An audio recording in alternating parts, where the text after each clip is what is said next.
J'ai eu beaucoup d'émotions quand l'Italien a passé la ligne d'arrivée. J'avais l'impression que c'était moi. J'avais les larmes aux yeux alors que je connaissais pas du tout cette personne. Je connaissais pas, mais je me suis imaginé l'émotion de passer une ligne d'arrivée après 700 kilomètres. On est dans un milieu très hostile, donc il peut y avoir la super organisation. C'est nous qui sommes devant nos dangers. On voit personne pendant très longtemps. On peut arriver jusqu'à 80 km, même plus, puisque sur le 700, on a des moments jusqu'à 100 km sans voir personne. On savait, on avait signé une décharge pour dire que le soir, à partir que la nuit tombe, on était livrés à nous-mêmes, même si on déclenchait la balise, ils ne venaient pas nous chercher. Et je suis obligé de revenir très rapidement à mon hôtel pour récupérer d'autres gants. Et puis, alors là, le doute, là, déjà que j'étais pas très... on a toujours un doute quand on fait ce genre de course. Mais alors là, c'est encore pire parce que je me dis, mais c'est pas possible. Tu peux même pas faire 2 km pour aller voir le départ. Il te faut rentrer vite en courant. Comment tu vas faire 700 km? Donc, je pars pas dans des conditions optimales, je dirais, mentalement. C'était une zone un peu, on nous l'avait dit, qui était assez froide. Et ça s'est pas menti. Effectivement, dans la nuit, il a fait très froid. J'avais un thermomètre qui était scotché à ma luge. Et à cet endroit-là, il pouvait aller jusqu'à moins 40 et il a explosé. Donc, mais j'étais sous la neige. Et quand je me réveille, surprise, je vois plus mon chemin. Tout est blanc et je me demande comment je vais arriver à me repérer puisqu'on n'a pas de GPS, c'est juste des balises qui ont été mises là. Donc je me dis mais comment je vais faire pour arriver à trouver mon chemin? Bonjour à tous, je suis Guillaume Lalu et je suis ravi de vous retrouver dans ce nouvel épisode de Course Épique. Vous commencez à le savoir, mais pour les nouveaux auditeurs qui me font le plaisir d'avoir découvert récemment Course Épique, n'oubliez pas de vous abonner sur les différentes plateformes d'écoute de ce podcast pour être sûr de ne manquer aucun épisode. Et parlez-en le plus largement possible autour de vous lors de vos sorties, au boulot, sur Instagram, Facebook. Course Épique, c'est comme la course à pied. C'est encore meilleur quand on le partage. C'est une grande première pour ce 14e épisode, car nous allons prendre cette fois ensemble la direction du Grand Froid, et plus particulièrement de la région du Yukon dans le nord-ouest canadien, à l'occasion de la Yukon Arctic Ultra. Cela faisait un moment que j'avais envie de vous embarquer avec moi pour une course épique dans des conditions de froid extrême, et aucun doute possible, avec cette Yukon Arctic Ultra, vous allez être servi. En quelques mots, la Yukon c'est une course de plus de 700 km dans des conditions d'une rigueur extrême.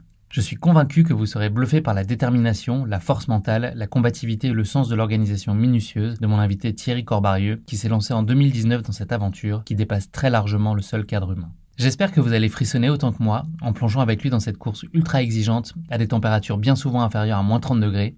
Le moment est venu de laisser la parole à Thierry, qui va vous raconter cette aventure bien mieux que moi. Bienvenue dans notre nouvel épisode de Course Épique, coup de chaud en Arctique. Bienvenue sur Course Épique, le podcast running et trail qui vous fait vivre dans chaque épisode une histoire de course inoubliable grâce au témoignage de son invité. Athlète émérite, coureur confirmé ou anonyme passionné, quand la légende d'une course et la destinée d'un coureur se rencontrent, c'est dans Course Épique qu'elle se raconte. Course Épique, c'est un invité, une course, une histoire hors du commun. Bonne écoute! Bonjour Thierry, comment vas-tu ? Bonjour Guillaume, je vais bien. En fin de semaine, là, je vais très bien même, puisque je vais attaquer bientôt le week-end et je vais pouvoir sortir un peu, gambader. Donc tout va bien. C'est souvent le meilleur moment de la semaine, effectivement. Thierry, avant qu'on parle plus spécifiquement de ta pratique sportive, est-ce que tu pourrais te présenter en quelques mots ?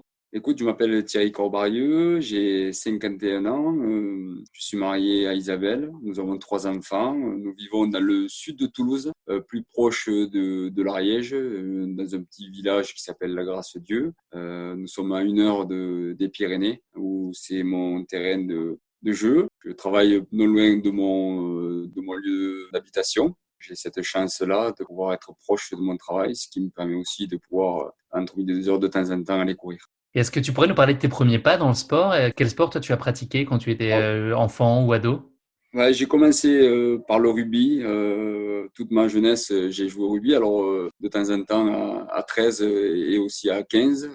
Voilà, pourquoi? Parce que dans le village, il y avait où je jouais, il y avait la possibilité de faire les deux. Et puis, bon, par aspiration, dans le temps, j'ai beaucoup aimé le rugby à 13.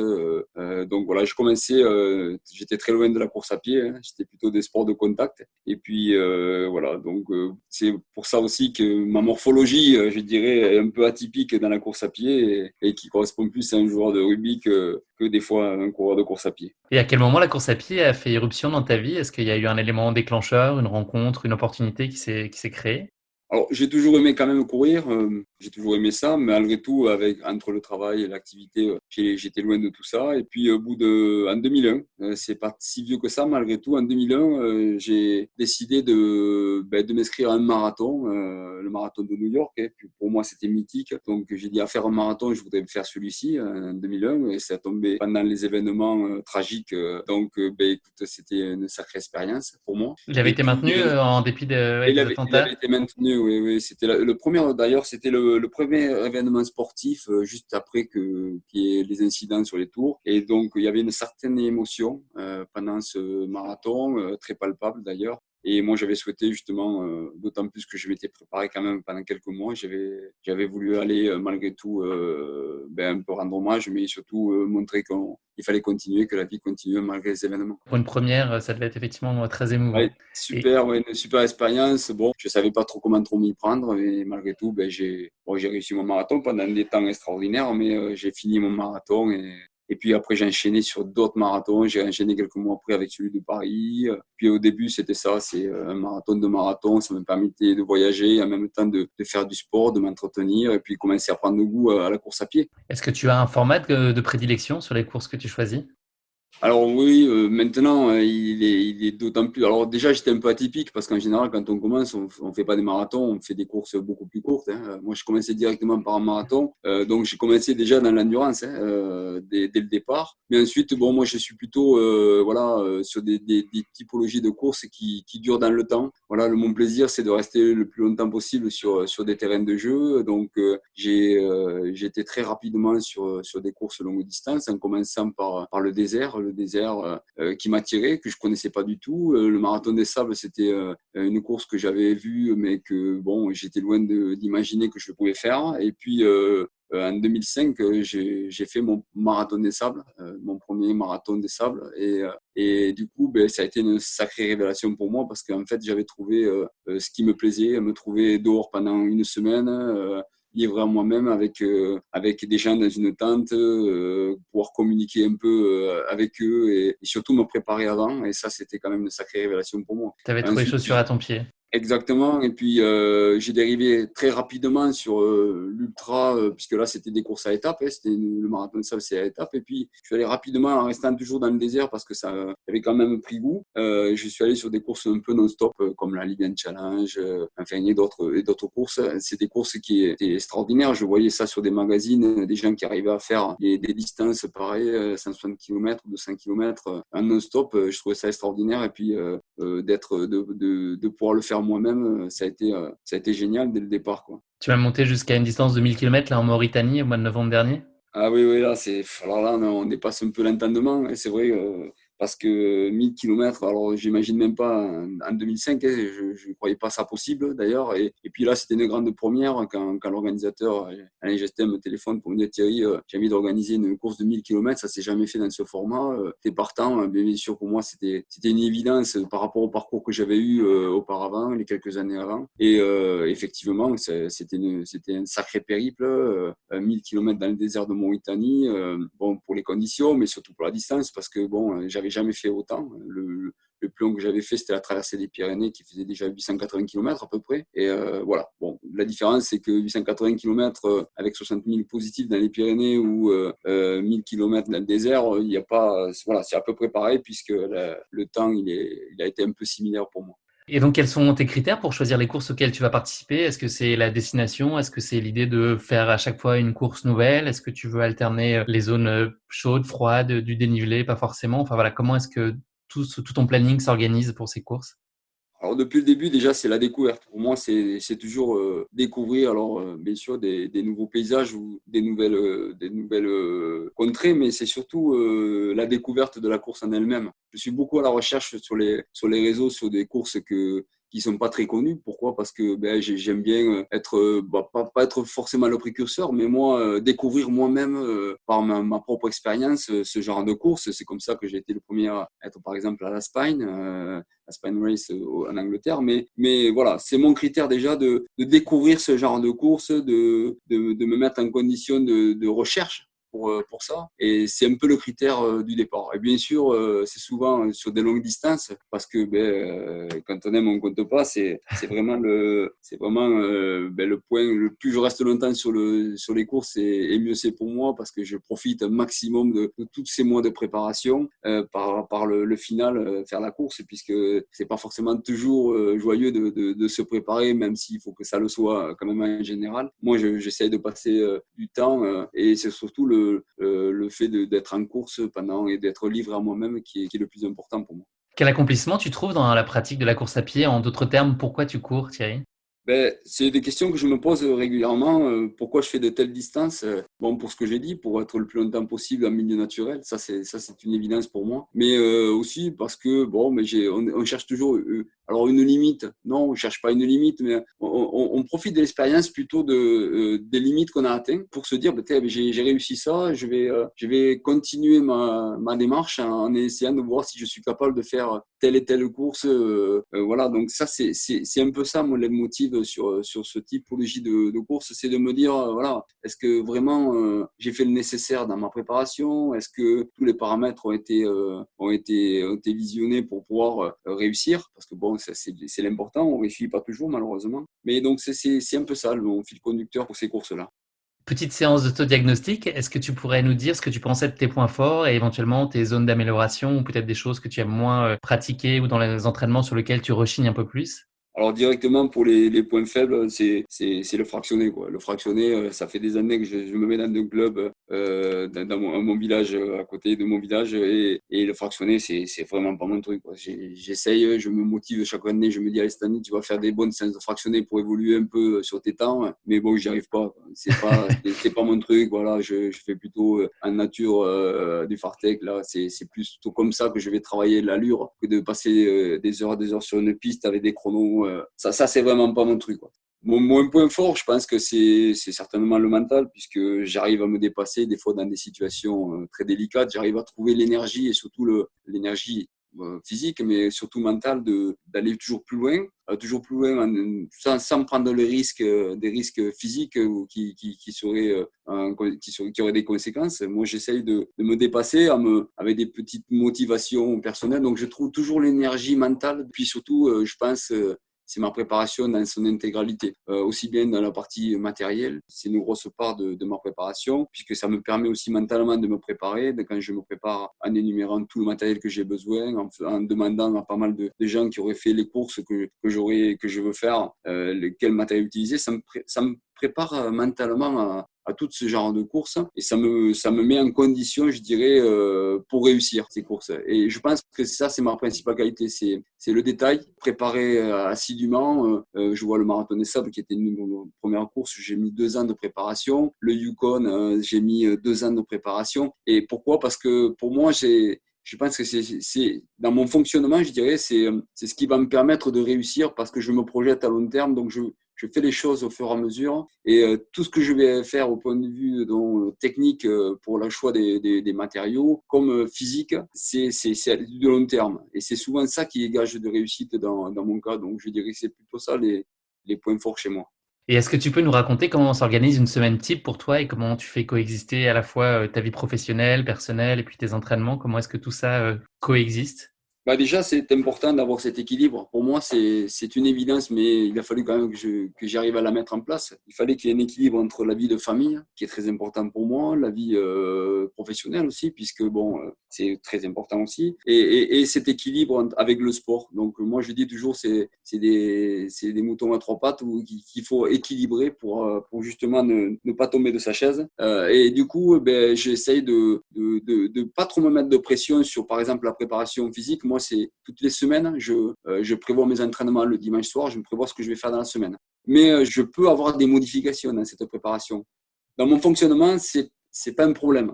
Il suffit que je puisse continuer ma préparation sans trop me prendre la tête sur les modifications qu'il va y avoir. Mais je suis pas très cartésien. J'essaye d'avoir une construction de préparation sur du long terme. Et peu importe, je trouve que c'est contre-productif de se dire aujourd'hui je suis coincé, je vais pas pouvoir m'entraîner.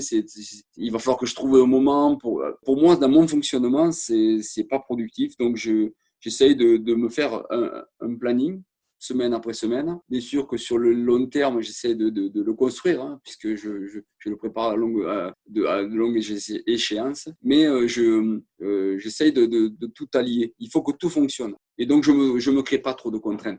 Donc, ma préparation type, c'est, voilà, j'essaie de courir pratiquement tous les jours. Alors, si c'est pas le matin de bonne heure, ça sera le midi. Si c'est pas midi, ça sera le soir. Et des fois, j'arrive à faire même deux ou trois fois, même si dans des périodes où je peux vraiment le faire, j'arrive à m'entraîner 3 fois. Mais souvent, c'est des entraînements quotidiens malgré tout, entre midi et 2 et le soir, quand je le peux professionnellement. Et puis le week-end, j'essaye de faire des blocs où là, plutôt, je vais dire, je suis entre 4 et 8 heures. Tout dépend de la programmation de mon entraînement, puisque le week-end, c'est quand même plus simple de s'entraîner. Et donc, du coup, j'essaye de faire alors, au minimum, on va dire, c'est 2h30, 3 heures. Et puis, ça peut aller jusqu'à 8 heures avec divers terrains, puisqu'on est près des Pyrénées. Je vais souvent dans les Pyrénées m'entraîner. Et voilà, donc ça peut être de la course pure, quand je veux garder le volume sur la course, comme aussi ça peut être de la randonnée pendant plus de 8 heures en montagne avec beaucoup de dénivelé. Pourquoi ? Parce que voilà, dans ces courses que je fais, il faut savoir allier les deux. Il faut pas faire que courir, parce que sinon il y a la blessure qui peut arriver très rapidement. Il faut savoir alterner, il faut changer de rythme. Et c'est un peu ça que je travaille en même temps dans ma préparation physique. Eh bien, écoute, parfait. Merci beaucoup pour cette présentation, Thierry. On va passer désormais à notre séquence classique de la basket chinoise. C'est un format de portrait chinois version sportif qui va nous permettre de continuer à mieux te connaître. Donc, pour cette première question, est-ce que tu pourrais nous dire, si tu étais un personnage, quel serait-il ? Allez, je passe de suite au Yeti. Pourquoi le Yeti ? Le Yeti, parce que déjà dans mon village, je suis suivi par les enfants du village et de l'école. Et ils m'appellent le Yetiti pour Thierry Titi. Donc le Yetiti. Donc de suite, je pense à ça parce que c'est vrai que puis c'est le personnage qui me va bien, quoi. Le Yeti, voilà, comme je disais, je suis un peu un coureur atypique. Donc voilà, il me va bien. Et donc, ma deuxième question, c'était si tu étais un animal, tu pourrais aussi répondre au Yeti à cette question ? On aurait pu dire le Yeti, on peut dire le Yeti, on peut dire aussi le chameau, parce que bon, je suis pas, comme j'aime pas trop le fractionner, je suis pas forcément un coureur qui va très vite, mais par contre qui peut aller très loin. Et donc le chameau, il serait plus à me correspondre, même si le Yeti, je l'aimais bien quand même. Et est-ce qu'il y a un sportif ou une sportive qui susciterait une certaine forme d'inspiration ou d'admiration de chez toi ? Il y a un sportif qui fait un peu l'unanimité, même si j'ai pas forcément envie de le décrire, parce que justement on entend tellement parler. Moi, je l'ai plutôt connu depuis des années quand je lisais tous ses ouvrages et qu'il était un peu moins médiatisé. Mike Horn, bien sûr, dans tout ce qu'on peut faire de sport d'aventure, c'est notre icône, quoi. Je dirais, pour moi, ça l'a été depuis très longtemps. Ça a été un fil conducteur dans mes projets aussi, puisque j'ai suivi toutes ces aventures depuis très très longtemps, même avant que je fasse de la course à pied. Donc voilà, c'est moi, Mike Horn, ça reste vraiment le personnage que je pense l'aventurier de tous les temps, et on n'est pas prêt d'en retrouver un comme ça. J'invite nos auditeurs, pour ceux qui ne l'auraient pas fait en tout cas, à lire les bouquins de Mike Horn. Moi, j'avais lu notamment Latitude Zéro, que j'avais trouvé incroyable. On est presque dans de la fiction, tellement. Après, voilà, on parle d'inconditionnel, donc on veut tout croire, mais c'est tellement incroyable ce qui lui arrive dans tous ces ouvrages qu'on se dit, mais c'est pas possible, c'est pas possible. Moi, le souvenir que j'ai, c'est dans Latitude Zéro, justement, où à la fin du bouquin, il fait un peu un retour en arrière sur les plus grosses difficultés qu'il a pu rencontrer sur son parcours, et finalement, il dit ce qui a été le plus menaçant, c'est pas tant les conditions extrêmes, c'est l'humain, en fait, c'est l'homme, et c'est les fois où il s'est retrouvé exposé à des risques, notamment en Afrique, où il a eu vraiment peur. Ouais. Et c'est marrant ce que tu dis, parce que c'est vrai que c'est souvent ce dont je parle quand je parle de Mike Horn. C'est effectivement le plus dangereux pour lui, ça a été l'humain. Et comme tu le dis si bien, malheureusement, c'est l'Afrique, parce que traverser l'Afrique, c'est pas rien. Quand il passait à côté du chemin avec son vélo le plus moche qui existait voilà, en Afrique, il n'avait pas voulu, les sponsors lui avaient donné un vélo, un super vélo en alu là, qu'il y avait à l'époque. Mais lui, non seulement il a préféré acheter un vélo là-bas pour qu'il ressemble à rien avec son vélo, mais en même temps, il prenait pas les chemins. Il était à côté des chemins justement pour pas se faire repérer et se faire détrousser. Donc, malheureusement, voilà, l'humain encore comme animal, c'est pas le meilleur. Eh bien, écoute, merci beaucoup Thierry. Le moment est désormais venu de nous plonger dans ta course épique, cap vers le grand froid, et c'est une première dans ce podcast avec la Yukon Arctic Ultra, une série de courses créée en 2003 qui se tient en début du mois de février à Whitehorse, au Yukon, dans le nord-ouest canadien. Les différentes épreuves, à savoir le 100 miles, les 500 km ou encore les 700 km, suivent le parcours de la Yukon Quest, une course de chiens de de traîneau, réputée la plus difficile au monde et dont le départ est donné la veille. Les courses les plus longues, et donc le 700 km auquel tu as participé, Thierry, se déclinent en 3 disciplines, le vélo, le ski de randonnée et la course à pied. Tu étais toi inscrit sur la version course à pied.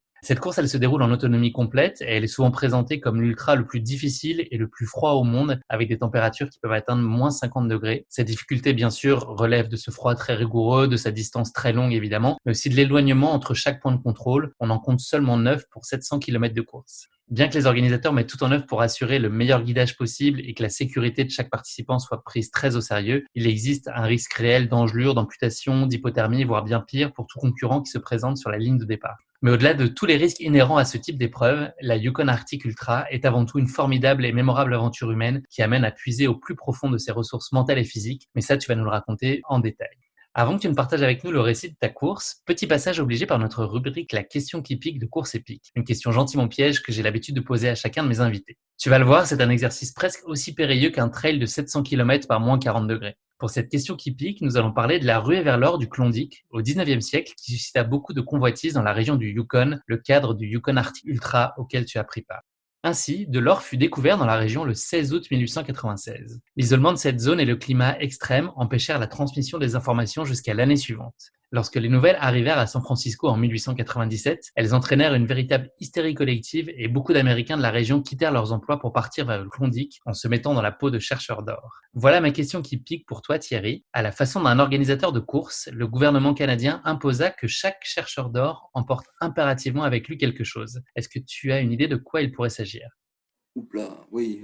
Alors ça, c'est vraiment une question C'est pas facile. Elle est pas facile. Ouais, elle est pas mal. Ouais. Pense à ce qu'un organisateur de course pourrait exiger au départ d'une course assez extrême et d'un très long voyage comme celui-là pour aller rejoindre le Yukon. Certainement, peut-être une question vestimentaire, peut-être, parce qu'il peut y faire très froid, ou alors peut-être une arme, parce que c'est assez hostile. Il y a quand même des animaux sauvages, donc. Alors, je pense qu'ils avaient effectivement besoin de ces deux éléments. Là, en l'occurrence, ce que leur imposait le gouvernement canadien, c'était de transporter avec eux 1 an de nourriture et de vivres pour éviter tout risque de famille. Donc voilà, ça fait un sacré ravito. Oui.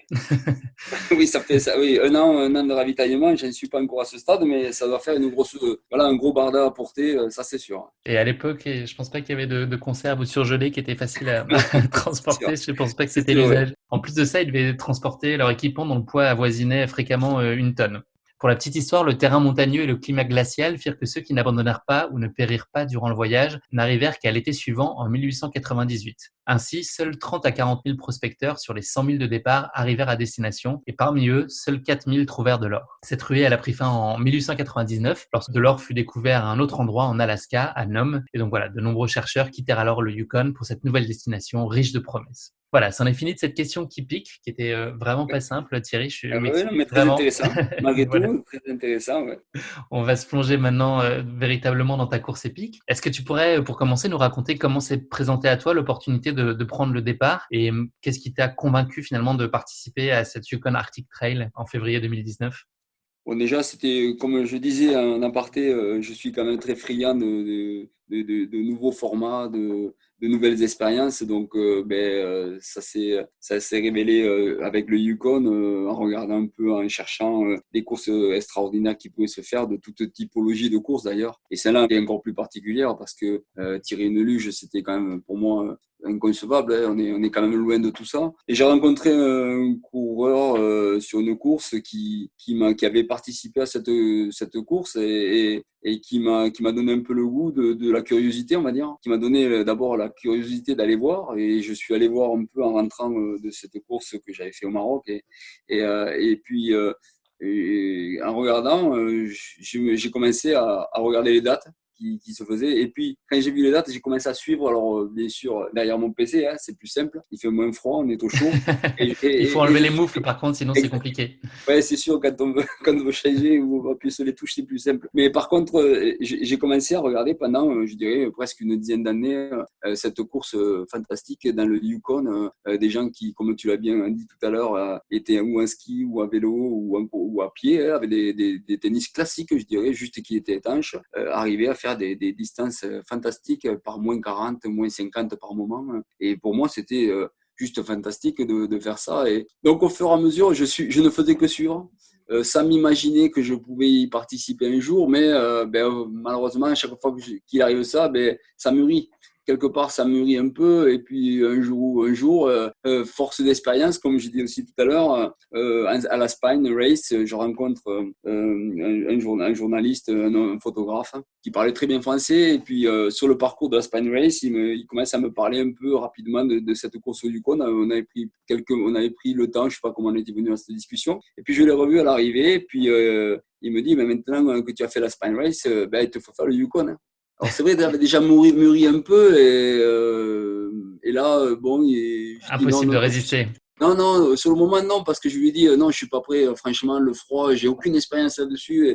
Et quand je vois l'Espagne, déjà, c'est compliqué. Le froid, je vois vraiment pas. Et là, il me dit, Thierry, tu sais, ce qui est important dans cette course, c'est la préparation et le matériel. Et souvent, ce qui fait l'abandon, c'est justement les mauvais choix, ou de matériel, ou voilà. Donc, déjà, si tu fais les bons choix, tu mets toutes les chances de ton côté pour réussir. Bon, il fallait pas qu'il m'en dise tant. Quand je suis rentré, justement, c'était à peu près un mois après la Spine, le démarrage de Yukon. J'ai regardé, et là, je me suis dit, mais c'est bon, je vais m'inscrire. J'ai eu beaucoup d'émotions quand l'Italien a passé la ligne d'arrivée. J'avais l'impression que c'était moi.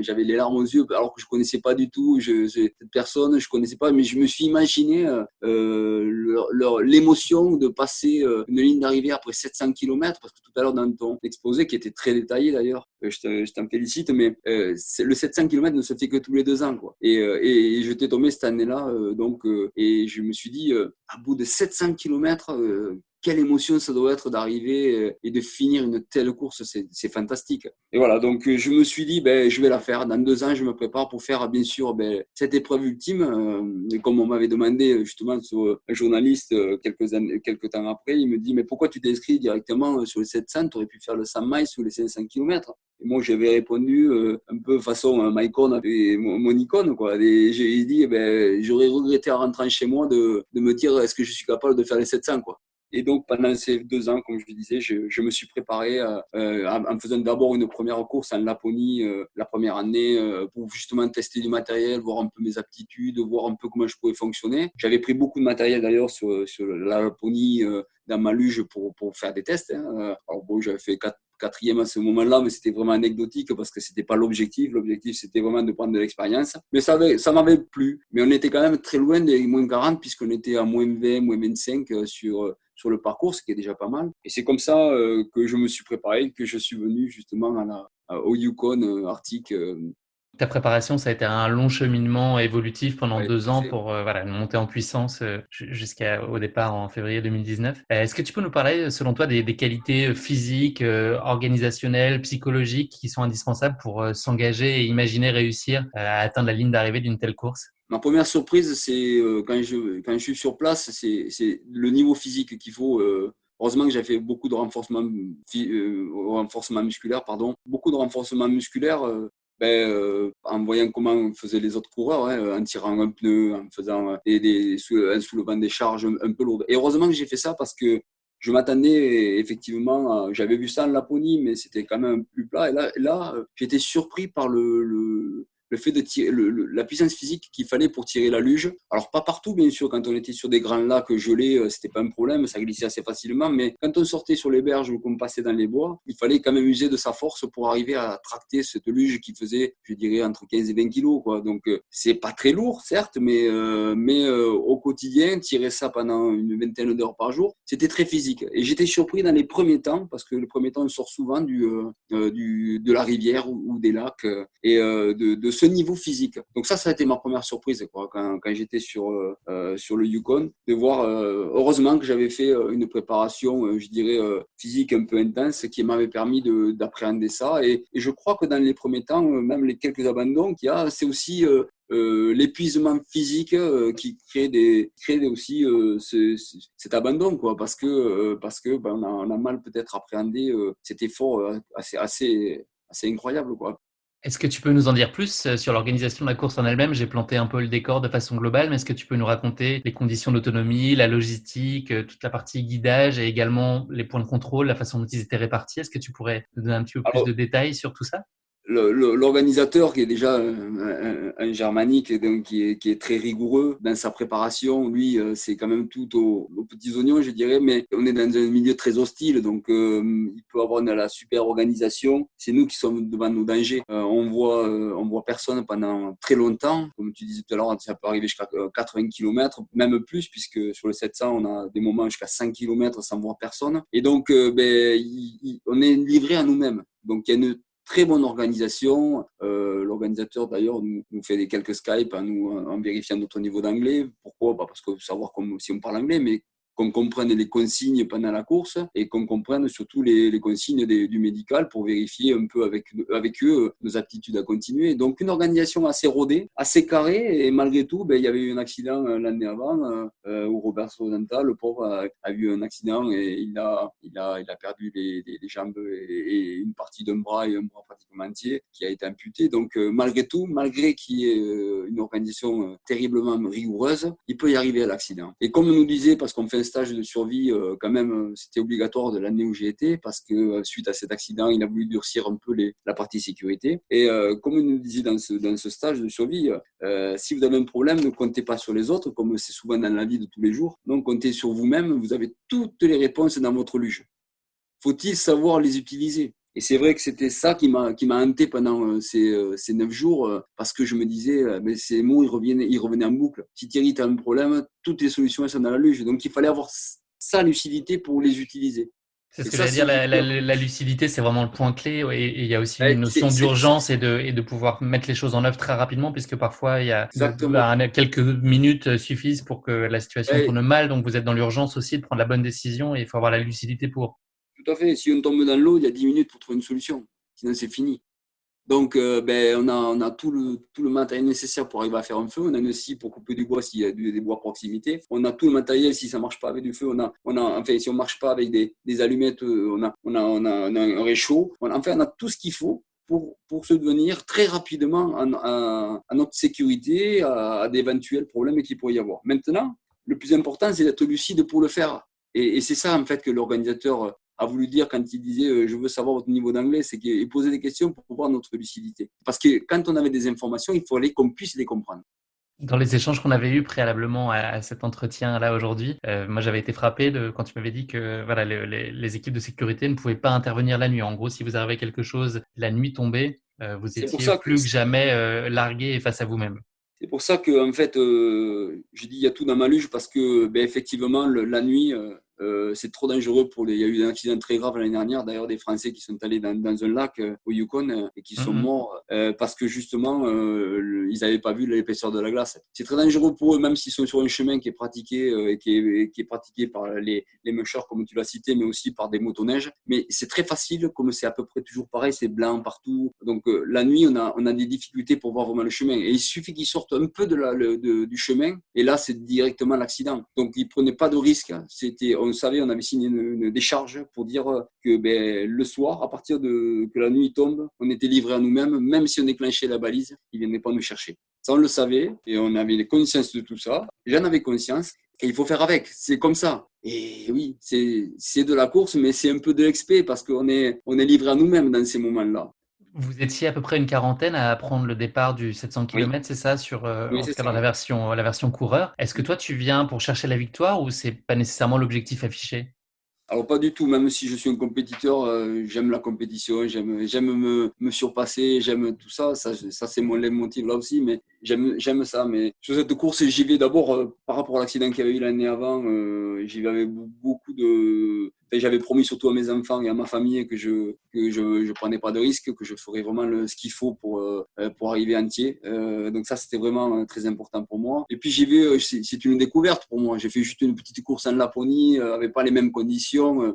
J'ai aucune notion, donc bien sûr que j'étais très très loin de m'imaginer. Puis j'avais vu en Laponie qu'il y avait des gens très spécialisés dedans, donc j'étais loin d'imaginer que je pouvais faire quelque chose. Après, moi, je suis un compétiteur, je me mets toujours dès que je peux, j'essaye d'avancer et user de mes forces, de mes forces mentales, physiques un peu, mais aussi mes forces. Par exemple, je dors peut-être un peu moins que les autres, donc tout ça, c'est des forces quand ça dure plusieurs jours. Comment ta famille et ton entourage pouvaient te suivre? Est-ce que c'était possible pour eux de te voir évoluer à distance? Ouais. Au même titre que moi, quand j'ai suivi les coureurs pendant quelques années, on avait tous une balise spot qui nous permettait de nous localiser. Et donc, c'est chouette parce que c'est interactif, comme beaucoup de courses de nos jours de cette typologie, où ça nous permet de faire vivre aussi aux gens qui sont derrière leur écran, et notamment là, quand c'est dans des milieux très hostiles, de ma famille, de pouvoir me suivre, voir un peu mon évolution, quoi. Alors, c'est à double tranchant, parce que quand je suis resté bloqué 8 heures, parce que c'était obligatoire sur une certaine zone. Quand ils ne m'ont pas vu redémarrer et que j'étais obligé de rester 4 ou 5 heures de plus, je ne me souviens plus, mais au même endroit, ils se sont posé des questions. Qu'est-ce qui se passe? Ça y est, il a un blocage. Est-ce qu'il est arrivé? Alors, heureusement, j'étais dans une zone où il y avait un poste de contrôle, donc ils n'étaient pas très inquiets. Mais tout le long, ça leur permet aussi de pouvoir me suivre, me voir toujours en mouvement. Et pour tout mon entourage et tous les gens qui me suivent depuis quelques années, ça permet aussi de faire vivre la course par cette balise qui nous suit en permanence. Et d'ailleurs, c'est une obligation aussi du règlement d'être très proche de la balise, de jamais se décrocher si ce n'est pour dormir, mais il faut qu'on soit toujours à proximité de notre valise, quoi. On est à quelques heures du départ. Qu'est-ce que tu ressens?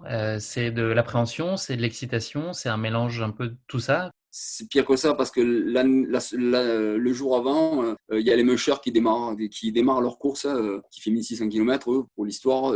Je vais voir le départ de cette course. Je voulais faire des vidéos pour les enfants qui me suivent, donc je vais pour les voir. Et à mi-parcours, pourtant j'avais des gants, mais j'avais pas forcément les gros gants, mais j'ai les doigts gelés. Et je suis obligé de revenir très rapidement à mon hôtel pour récupérer d'autres gants. Et puis, alors là, le doute, là, déjà que j'étais pas très. On a toujours un doute quand on fait ce genre de course, mais alors là, c'est encore pire parce que je me dis, mais c'est pas possible, tu peux même pas faire 2 km pour aller voir le départ, il te faut rentrer vite en courant. Comment tu vas faire 700 km? Donc, je pars pas dans des conditions optimales, je dirais mentalement, pour me dire, oula. Et il faisait certes moins 38 à ce moment-là, mais je savais, parce que j'avais regardé la météo, que c'était les mêmes conditions qu'on allait avoir le lendemain, le jour de mon départ. Donc, j'étais pas très très heureux ce jour-là, mais d'autant plus le jour du départ, parce que je savais que quand j'allais partir, là, c'est fini. Je peux pas retourner à mon hôtel pour aller chercher des gants ou aller chercher de la chaleur, quoi, hein. Sur le départ, c'était beaucoup d'incertitudes sur mes capacités, mais une envie folle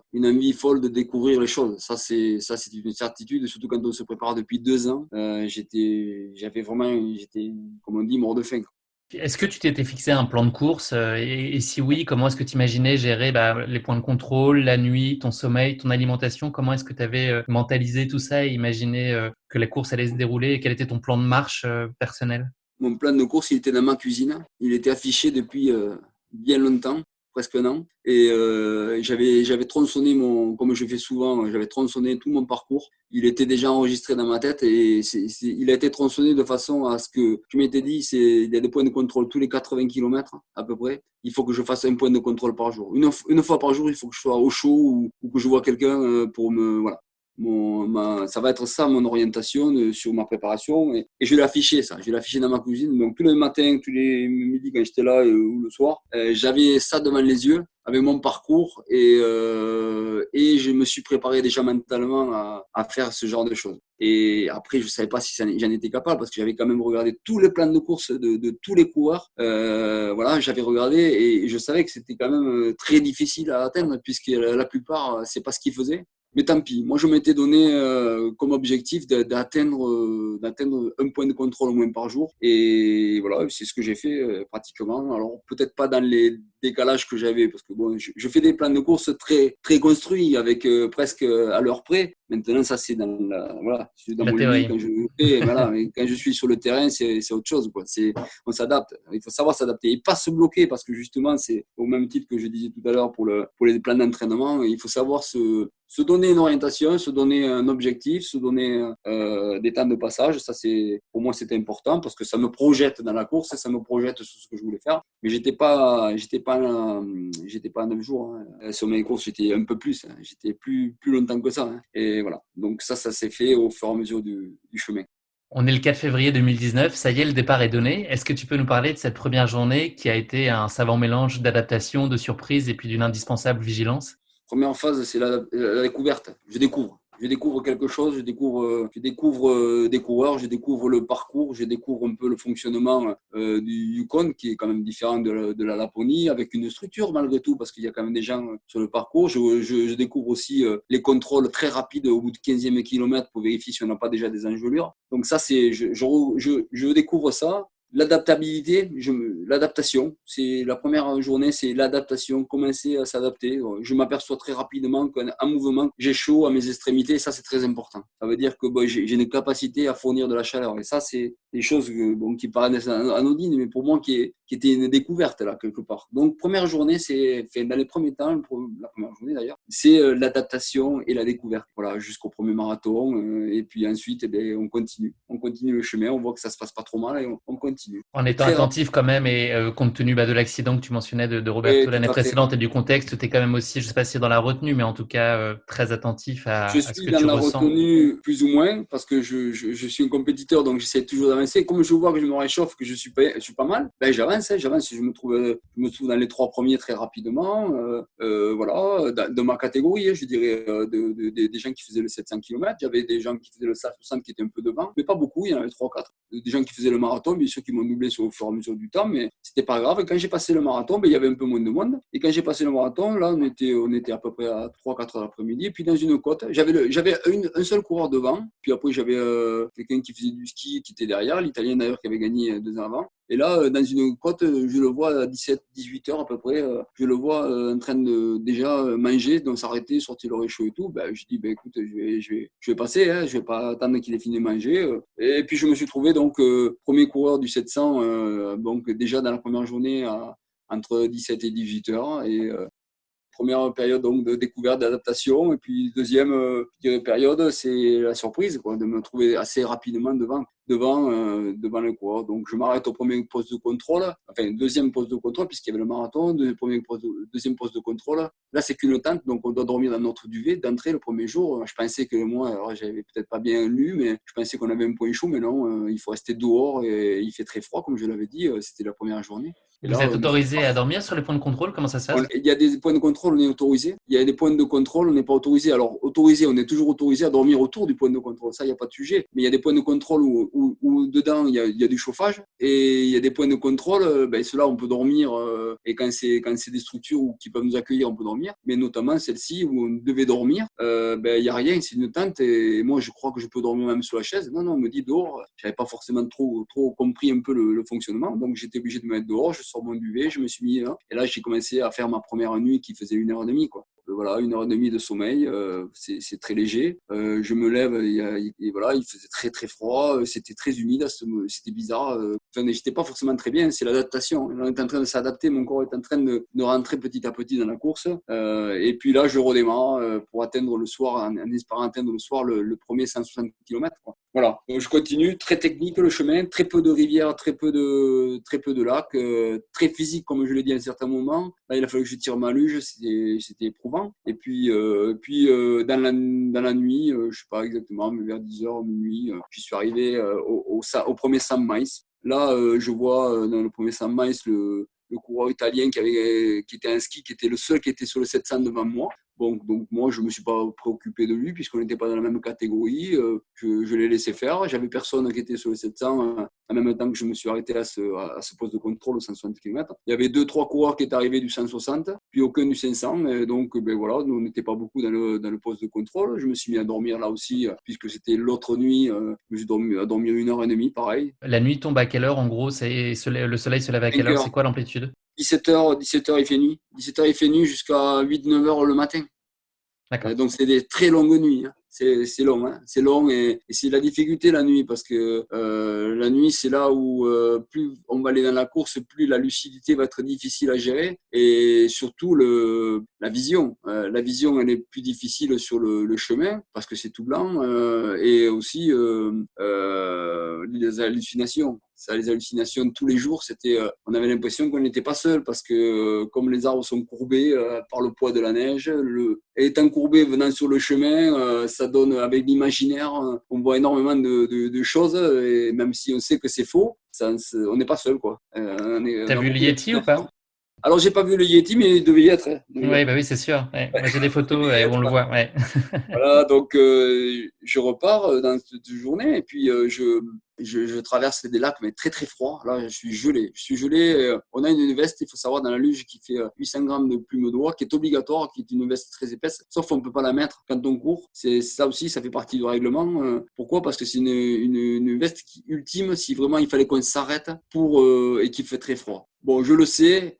Pendant 5 minutes, je suis obligé de la mettre tellement que j'ai froid. Et je me dis, disons, je sais pas ce qui se passe pour que j'ai aussi froid que ça. Mais en fait, j'étais en plein vent dans un lac et je suis obligé de la mettre, mais je repars rapidement en l'enlevant et en repartant parce qu'en fait, ils veulent pas qu'on transpire avec. C'est surtout pour ça, parce que comme elle est très épaisse, elle n'est pas faite pour être en mouvement, quoi. Ou alors vraiment dans des conditions vraiment terribles. Voilà, donc l'organisateur n'avait pas voulu qu'on la mette, celle-ci, juste pour quand on est arrêté. On est sur des températures qui sont de l'ordre de -40 toujours à ce moment-là? Alors non, non, elle baisse un peu là. Je dirais au bout du troisième jour, là, on était plutôt à -25, -28. C'est plutôt le ressenti. Il y avait beaucoup de vent. On n'avait pas de protection dans une première partie où il y avait beaucoup de lacs. Après le 160, c'est énormément de lacs et de rivières. Et là, le vent, il nous rentre, il traverse tout le vêtement. C'est horrible. Il fait très très froid. Il fait très très froid. Et là, je galère jusqu'à la nuit. Et dans la nuit, je vois un phare arriver alors que j'avais vu personne toute la journée. Un phare arriver devant moi et c'était l'Italien à ski qui était le seul que j'avais devant d'ailleurs, qui était en déperdition totale et qui venait sur moi et qui me dit c'est dans l'autre sens. Je dis non, pour moi c'est devant toi. Et lui, il avait commencé à perdre de la lucidité là. Je dis oups là, il est pas très bien. Je dis suis-moi, il me suit parce que je pense qu'il était pas bien, donc il me fait confiance et il me suit. Pourtant il a une sacrée expérience. Lui, ça fait longtemps qu'il le fait. Et donc on arrive au poste de contrôle ensemble. On n'était pas très loin, on était à 3-4 km. Et là, quand on arrive à ce poste de contrôle, bon, déjà, je commence à pas très bien, j'avais pas m'alimenter. Puis là, pareil, une tente. Là, c'est pas un point chaud, on peut pas dormir la nuit, faut dormir et on est en plein vent. Et là, je suis gelé pour dormir, mais bon, je me dis, bon, on n'a pas le choix, et c'est comme ça. Et je suis au Yukon, c'est pas, et tu vas pas dormir au chaud tous les jours. Donc voilà, on est rejoint par le deuxième dans le cours de la nuit, Christopher Tutcher, là, qui est deuxième coureur hein, qui était dans la même catégorie que moi. Bon, peu importe, on est tellement loin de l'arrivée. Et là, le lendemain, je me réveille avant tout le monde, je pars, mais c'est pas une volonté, c'est juste que moi, j'avais mon plan de course, je dormais très peu, je repartais. Quand je me réveille, je suis premier en fait de toutes les catégories. C'est la première fois que je suis premier, que ce soit des vélos, des skieurs ou des coureurs. Là, il n'y a plus d'ambiguïté, j'ai plus personne devant, il n'y a personne du 500, il y a que moi du 700. Et là, je commence à être devant. Et là, ça sera la première fois que je me trouve aux avant-postes. C'est un drôle de moment. C'est un drôle de moment parce que bon, je n'étais pas venu pour ça, comme je l'ai dit, mais je vis le moment. Hein. Je suis un compétiteur. Je suis On très, est à très quel heureux. kilomètre à ce moment-là, Thierry? On devait être à 260 plus que 80, ouais, on devait être à 230 km à peu près 230 km, entre 230 et 250 quand je repars. Et donc, je ne m'enflamme pas, mais c'est toujours une émotion de se trouver devant. Donc, surtout pour moi, qui ne suis pas coutumier du fait non plus. Donc, je trouve ça extraordinaire. Et puis là, ça y est, je commence à enclencher, commence à me motiver, ça me donne de l'énergie supplémentaire. Sauf que je vois quand même, il y a des gros pas à côté de moi, très réguliers d'animaux. Et là, je me dis, mais qu'est-ce que c'est? Et peut-être un manque de lucidité et surtout d'expérience. La patte était tellement grosse que je me suis dit, mais c'est pas possible, ça a l'air d'être un ours. Et c'est bien après que j'ai bien compris que ça n'était pas un, c'était puisque j'avais reconnu après le fameux ongle du loup, mais qui devait être sacrément gros parce qu'il y avait des pattes énormes. Et donc je regardais quand même, j'étais tout seul, je regardais quand même devant, derrière, voir s'il n'était pas quand même assez proche, parce que les pattes, bon, il y en avait quand même, ils suivaient le chemin, mais des fois ils sortaient du chemin, et j'avais l'impression que ça revenait derrière, devant. Et donc j'étais très attentif quand même. Bon, c'est des milieux que je connais pas, donc et voilà, donc l'imaginaire éteint là, et puis bon, on voit quand même des films, on voit des reportages, donc on sait qu'il y a quand même de la faune. Les ours, on sait qu'ils hivernent, mais on se dit toujours, pourvu qu'il n'y en ait pas d'insomniaque. Et voilà, donc c'est... Vous étiez Voilà. armé? Je ne sais plus si dans la Non, non, luge. non, on n'était pas armés, on avait juste un couteau, mais enfin moi j'avais un couteau, mais bon, franchement, donc, voilà, on n'est pas armés. Bon, franchement, il n'y a pas d'histoire d'attaque ou quoi que ce soit. Voilà.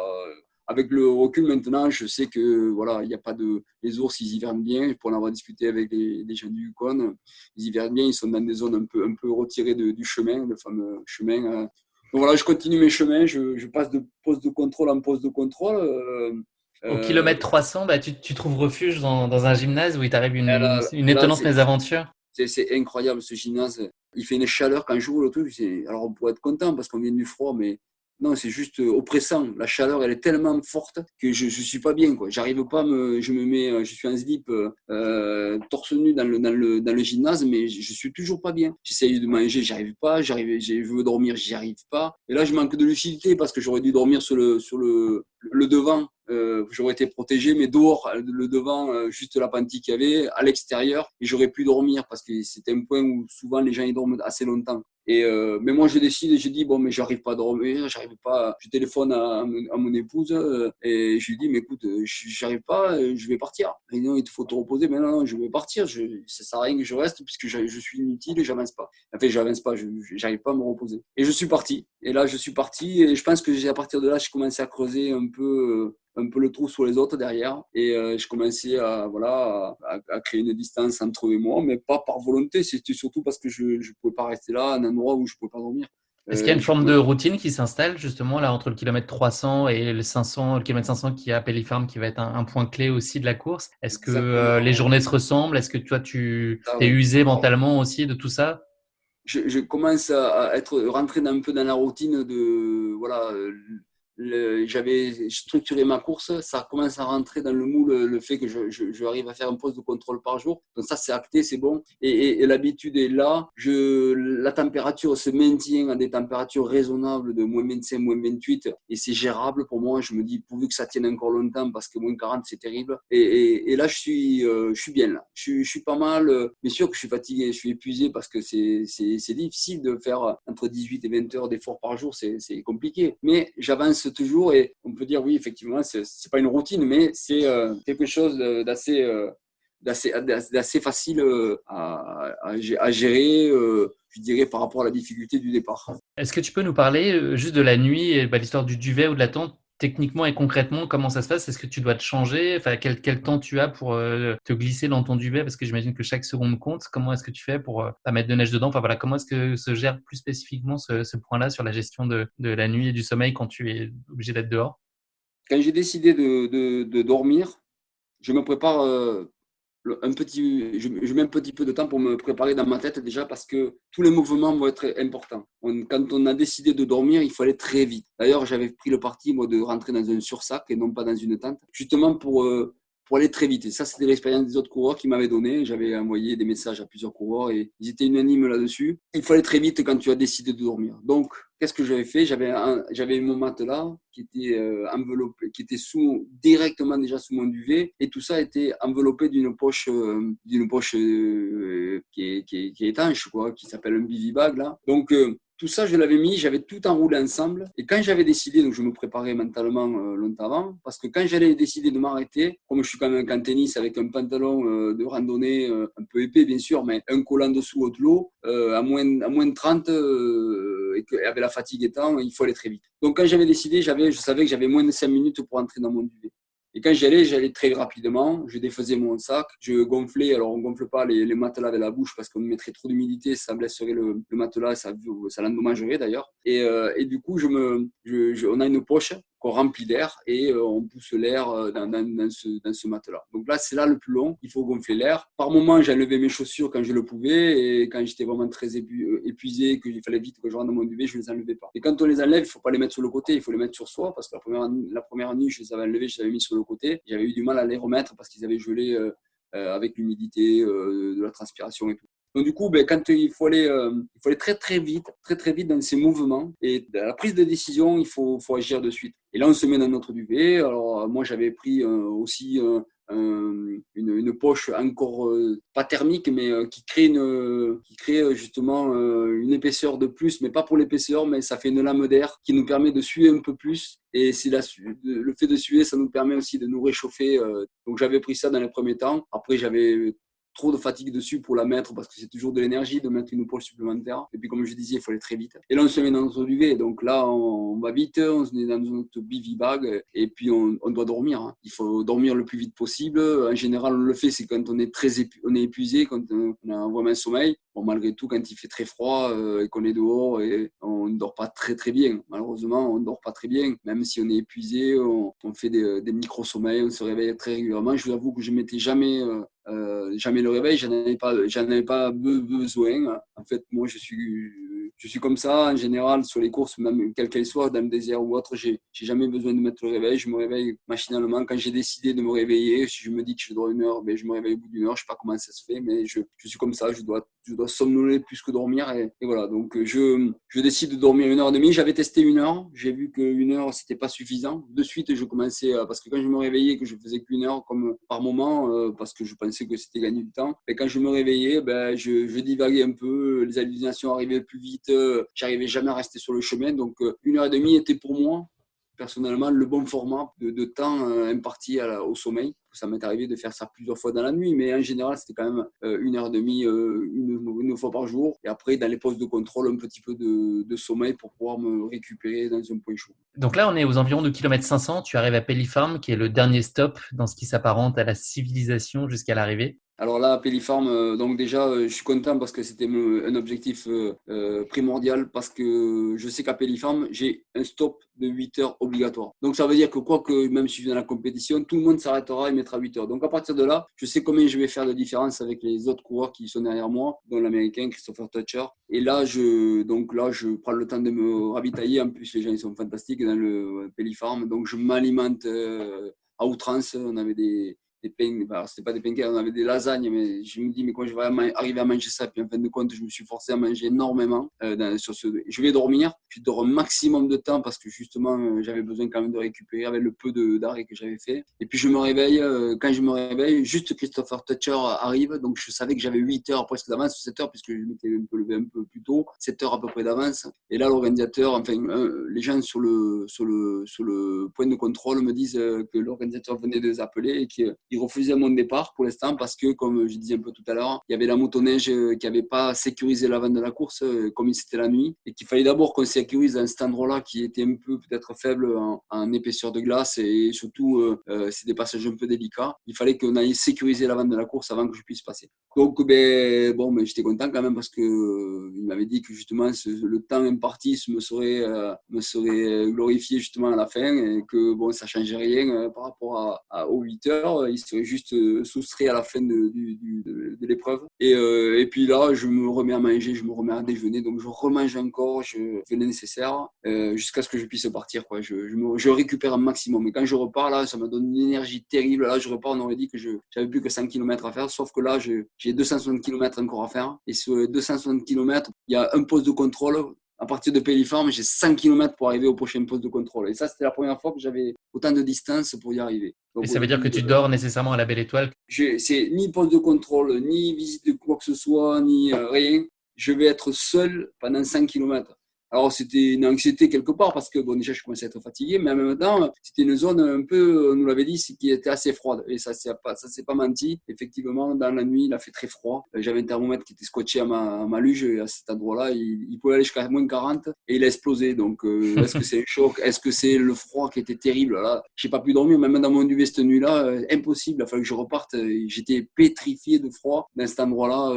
Pas pourquoi. C'était une zone vraiment très, très froide. Et là, donc, le seul endroit d'ailleurs, c'était cette seule nuit où j'ai pu voir une aurore boréale. Mais malheureusement, juste au moment où je vois l'aurore boréale, je me trouve sur un miroir qui devait faire une centaine de mètres carrés à peu près, ou une cinquantaine, je ne sais pas exactement. Avec la lucidité, c'est difficile à voir, mais qui était un miroir. Je voyais un peu l'eau dessous, mais très peu, et je n'arrivais pas à me rendre compte de l'épaisseur de la glace. Et là, comme si je marchais sur des œufs, mais j'avais beau me dire qu'il y avait des motoneiges qui avaient certainement passé, qu'il y avait des mushers qui étaient certainement passés.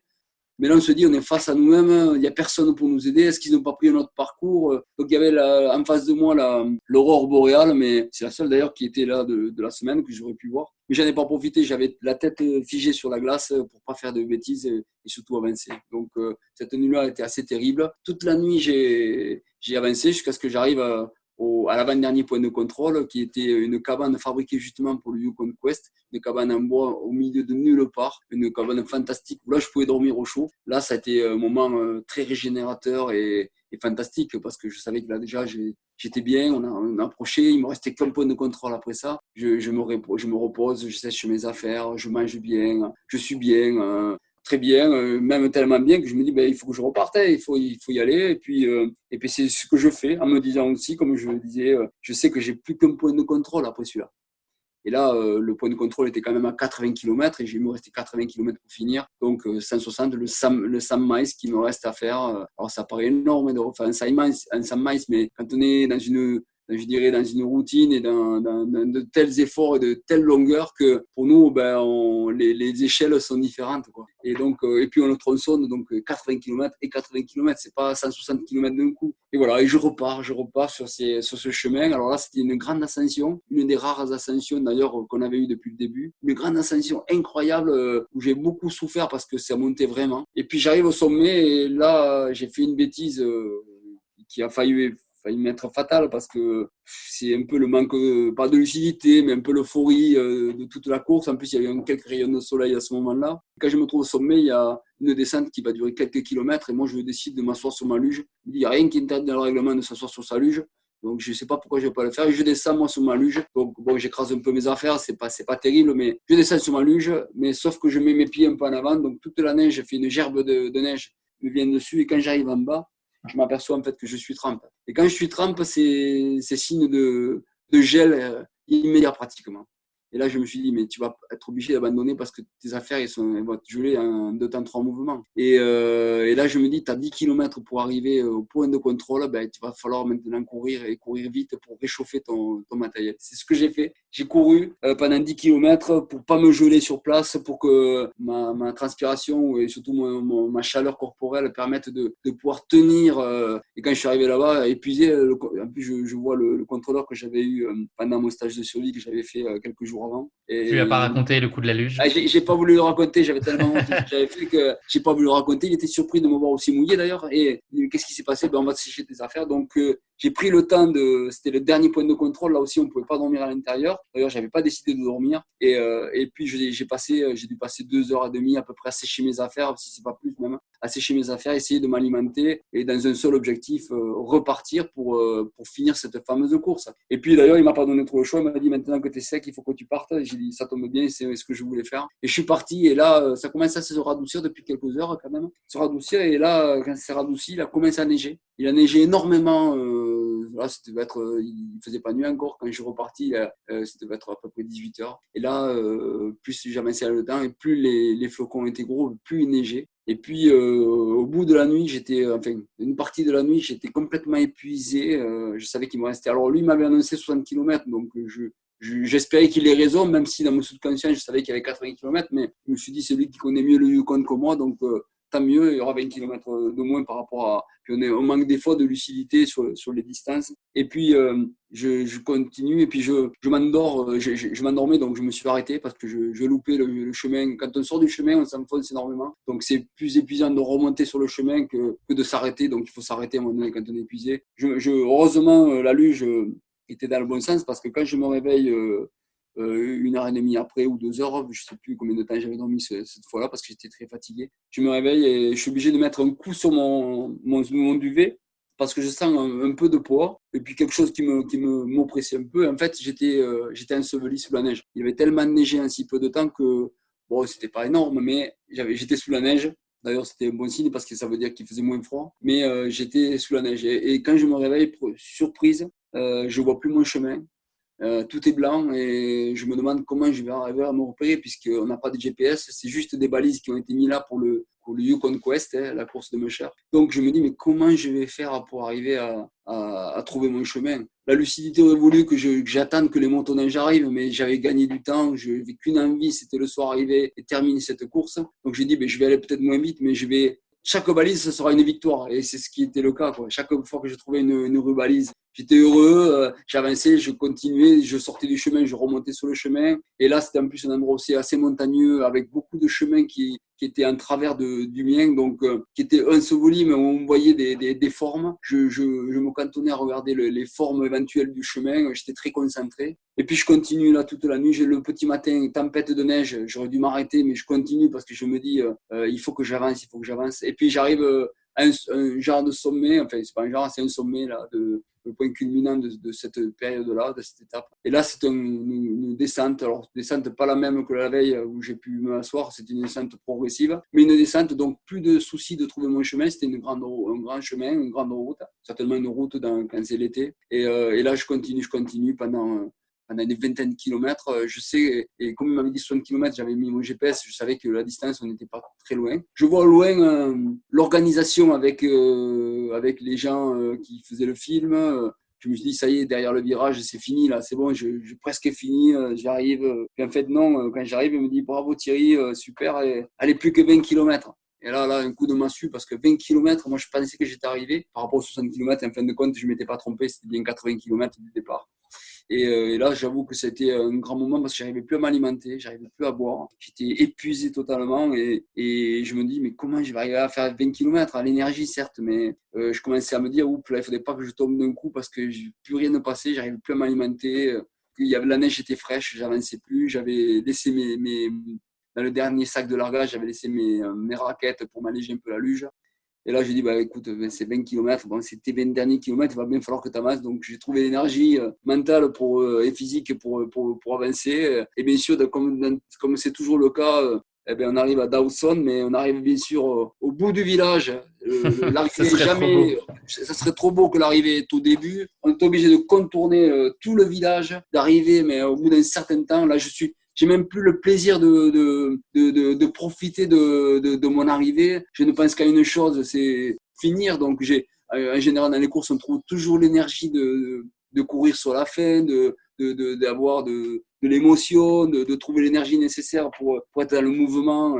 Là, j'ai qu'une envie, c'est de passer la ligne d'arrivée pour me reposer, quoi. Et surtout de me poser pour arriver à m'alimenter parce que ça faisait beaucoup d'heures où je n'arrivais plus ni à boire ni à manger. Et là, grosse délivrance, après une petite côte très petite, je vois la ligne d'arrivée, je la passe. Alors là, on n'est pas dans la foule qui nous acclame, puisque déjà dans les températures qu'il faisait et le peu de gens qu'il y a à Dawson, même si c'est la deuxième ville du Yukon. C'est pas l'arrivée de l'UTMB, tu veux dire? C'est pas l'UTMB, loin de là.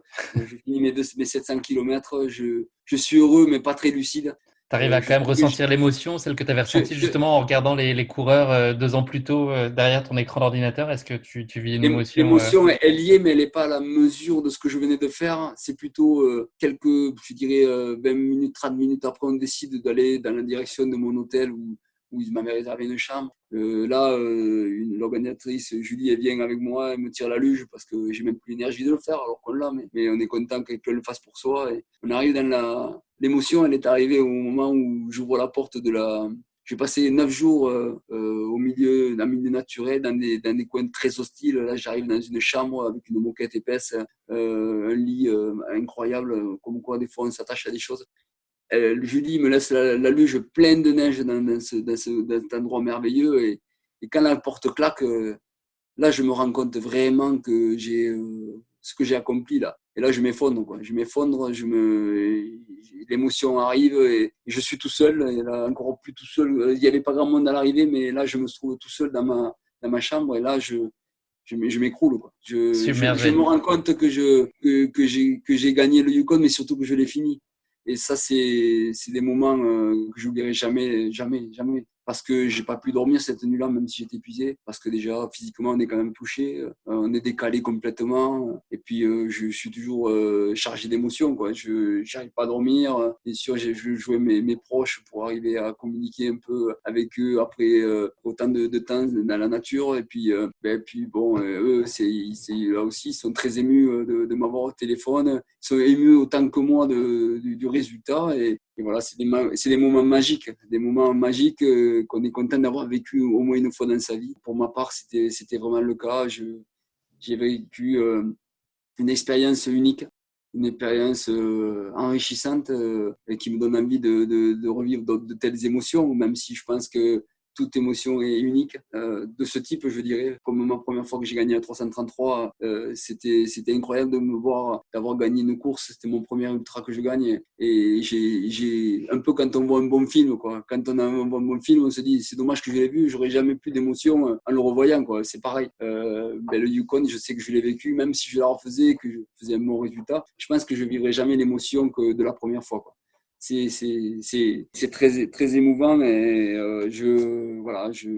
c'est pour ça que je le fais d'ailleurs. c'est pour ça que je me prépare pour vivre de telles aventures. Alors pas forcément toujours gagner. C'est la première victoire, c'est comme je le dis souvent, c'est contre soi-même et c'est surtout d'arriver quoi. L'objectif c'est ça. Alors après, quand ça se passe comme là et que en plus je la remporte, c'est fantastique. Mais voilà, la première, on était 11 à être arrivés cette année-là sur 44 présents, donc ça fait 1 sur 4. C'est pas beaucoup par rapport à l'investissement de chacun, mais ça se comprend dans des milieux aussi hostiles. Je trouve que c'est déjà pas mal parce que c'est vrai que moi j'ai passé, je suis arrivé le mardi, les derniers sont arrivés le samedi matin juste avant qu'on prenne le départ, mais peu importe l'arrivée. Le dernier, c'est déjà extraordinaire ce qu'il a pu faire pour arriver là, aller au bout de lui-même, de son aventure et arriver et voir la ligne d'arrivée, quoi. Être finisher d'une course comme ça, c'est juste énorme. Est-ce qu'il y a des choses que tu ferais différemment si tu devais te réaligner sur ce type de course? Est-ce que tu as tiré des enseignements que tu n'imaginais pas de cette Yukon? Sur l'alimentation, je vais être un peu plus, je vais m'alimenter différemment. Je suis en train d'y travailler d'ailleurs parce que je vais partir à l'Iditarod bientôt, enfin en mars, mais je vais fonctionner autrement. Je me suis entouré des gens qui peuvent m'aider dans ce domaine-là. Je pense que j'ai fait quelques erreurs qui auraient pu être fatales au point de vue alimentaire. Est-ce que tu t'es fait peur à des moments? Pas peur, mais pas peur parce que j'étais concentré et que j'avais vu quand même pas mal de paramètres et que bon, il y a cette forme d'envie qui dépasse tout et non, je me suis pas forcément fait peur, non. Bah écoute, merci beaucoup Thierry d'avoir partagé avec nous ce récit d'une aventure vraiment hors du commun. Avant de t'entendre nous raconter cette histoire, je ne mesurais pas à quel point les challenges d'une telle course étaient aussi nombreux et d'une telle ampleur, ce qui rend ta performance d'autant plus admirable, je trouve. On va parler un peu d'avenir maintenant, tes futurs projets. Est-ce que tu as des courses ou des rendez-vous prévus sur ton calendrier de fin d'année ou peut-être même déjà sur 2021 et les années suivantes? Je devais faire l'Himal Race en mai, là, juste après le confinement, et pour des raisons que tu imagines bien, ça a été reporté. Je devais faire le Maroc, une nouvelle course qu'un copain a organisée, une course en étoile dans le désert. Ça a été reporté. Là, on devait le faire en octobre, c'est encore reporté en mars. Et donc, c'est vrai que c'est difficile de se projeter, mais je suis inscrit au 20e anniversaire de l'Iditarod. L'Iditarod, c'est la même chose que le Yukon, sauf que c'est en Alaska. Et que cette course, j'espère qu'elle sera maintenue parce que d'abord, c'est le 20e anniversaire. C'est un point incroyable. Et il faut que je fasse le 500 cette année pour pouvoir faire l'épreuve ultime de 1600 km l'année après. Ils veulent pas que je m'inscrive directement sur le 1600. J'espère qu'elle sera maintenue pour que je puisse vivre l'année après une course magnifique de presque un mois dans le froid. Et ça, c'est quelque chose qui me tient à cœur. Et voilà, donc peu de projets, mais des projets Mais c'est conséquents. beau et ambitieux. Et à l'inverse, est-ce que tu te vois des limites? Est-ce qu'il y a des choses que tu t'interdis de faire ou que tu penses ne jamais réussir ou avoir envie de faire en tout cas? Non, parce que je pense que j'ai envie de me rien m'interdire. Bien sûr que je fais attention à certaines choses parce que bien sûr je rentre dans l'âge aussi et que je sais que ça va pas s'arranger au moins pour la compétition, mais j'adapterai ma course par rapport à justement à ce facteur-là et je m'interdis rien. Je suis pas fan de route, mais pourquoi pas un jour parce que j'ai envie de me faire une belle traversée, mais je vais rester dans les milieux naturels parce que c'est ce qui m'attire, c'est ce qui me plaît le plus.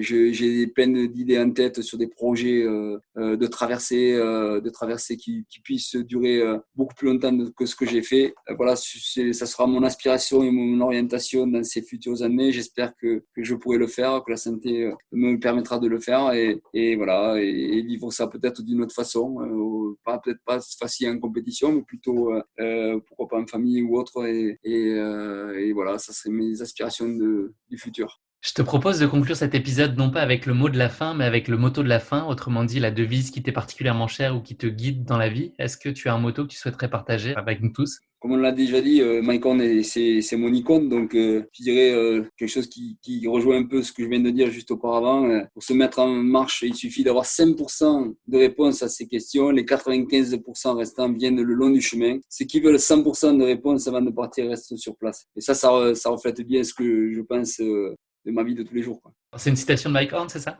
Ouais, tout à fait. D'accord. Écoute, merci pour ce motto. C'est déjà malheureusement la fin de cet épisode. Merci infiniment Thierry d'avoir pris le temps de nous faire vivre à tes côtés cette Yukon Arctic Trail complètement incroyable. Le moins qu'on puisse dire, c'est que tu nous as fait sacrément voyager dans des environnements que beaucoup d'entre nous, j'imagine, ne connaissaient pas. Voilà, merci beaucoup de nous avoir fait vivre ce moment si particulier et dans des conditions si privilégiées. Je te souhaite bonne chance pour la suite et tous les futurs projets dont tu nous as parlé, tes projets de course, mais plus globalement tes projets pro, tes projets personnels et familiaux. Je te souhaite beaucoup de bonheur pour la suite. Merci à toi, Guillaume.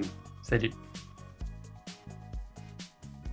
Merci à tous de nous avoir suivis, j'espère que cet épisode vous aura plu. Pour ne manquer aucun épisode, n'oubliez pas de vous abonner sur les différentes plateformes de streaming, et si le cœur vous en dit, n'hésitez pas à nous mettre le max d'étoiles sur iTunes, cela aidera Course Épique à se faire connaître plus largement encore. Merci, et à très bientôt pour un nouvel épisode de Course Épique.